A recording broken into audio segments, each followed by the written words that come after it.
go. What's going on, guys? Welcome to another video. This is your boy NarikChase. In this video, we're going to be doing another movie review, and this time we're going to be reviewing Dragon Ball Super Broly.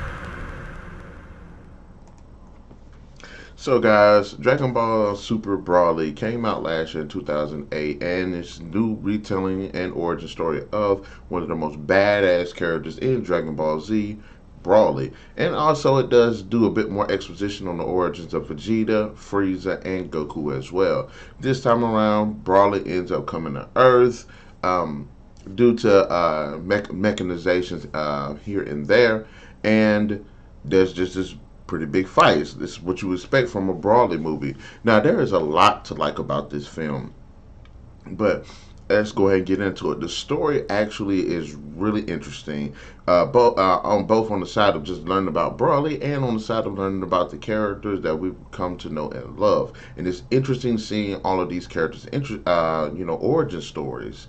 I really appreciated the direction that they kind of went with that.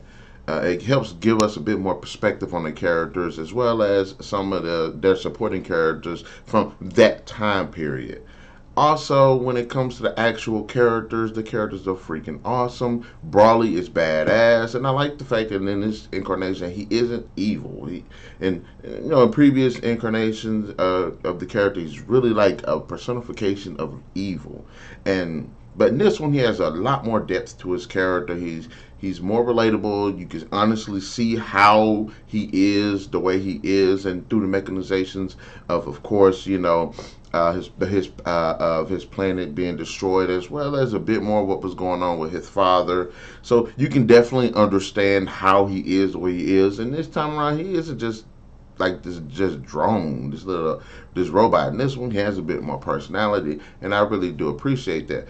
Also, there are these two characters that are in the film that actually connect the film, and I do like them. They were very interesting. I think they brought a good level of depth, not only to on the side of like Frieza's army, which I like that because it actually kind of showed how Frieza's army is kind of behind the scenes, and it makes it seem like they aren't just evil like that. They all have personality. They do stuff here and there. So I really appreciated the dynamic between Broly and these two characters. Frieza comes back, and I like Frieza in this one. He was actually being Frieza, but he wasn't. I like that he was being Frieza, but he seemed like he was a bit more evolved in his character, which Super has done a great job of evolving his character. So as far as those characters I think they're done really well. The action sequences are pretty cool. The animation is actually pretty cool as well. The music is all right. I mean, you get better music in the original Broly movie, but I like this one. It's actually pretty cool as well. The fights, as I said, are pretty badass, especially that in fight, one of the best Dragon Ball Z fights, hands down. Like, it was completely badass. If you want to see Broly like just doing some crazy stuff, watch this movie. He is beast in that. And there's a whole bunch of yelling, I'll tell you that. More yelling, it seems, than that in the original one. But there is some problems with the writing here and there, as far as some exposition that should have probably been put into the film. I think it is a little bit lacking.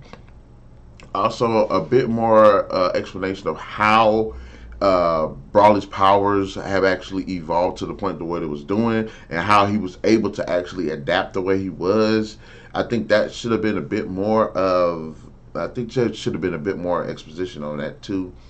And also, there is this fight between Broly and Frieza, which the trailer already kind of, already shows you, but it doesn't actually, don't get to see them actually fight. I mean, you see them fighting, but you don't see them fight. But there are a couple of more things here and there that I wish they would have did a bit more, whether it's exposition wise or just kind of the execution. But all in all, Dragon Ball Super Broly is actually an exceptionally good movie, and probably one of the best. If you've actually watched my Battle of the Gods, you know that was my favorite one. This one is, if not the atop that one, is up there. Is up there. And I said, outside of some of the little unanswered questions, some of the exposition, some of the execution here and there, it does have really good voice performances, a really interesting and compelling story. It has awesome action sequences. The music is good. The animation style is just fucking amazing. The characters, everything about this movie, outside of those little nitpicks that I had about it, there are more than nitpicks, but outside of that, this is definitely one of the best Dragon Ball Z films out there. And I have to say, Dragon Ball Super definitely deserves a 5 out of 5. So, guys, in the comment section below, let your boy know. Did you watch Dragon Ball Super Broly? What did you think about it? Did you like the original? Did you like the way they did this reboot? And be sure to hit that like, share, subscribe, and that notification button to get the best of what we got going on this channel. And we'll definitely catch you guys later.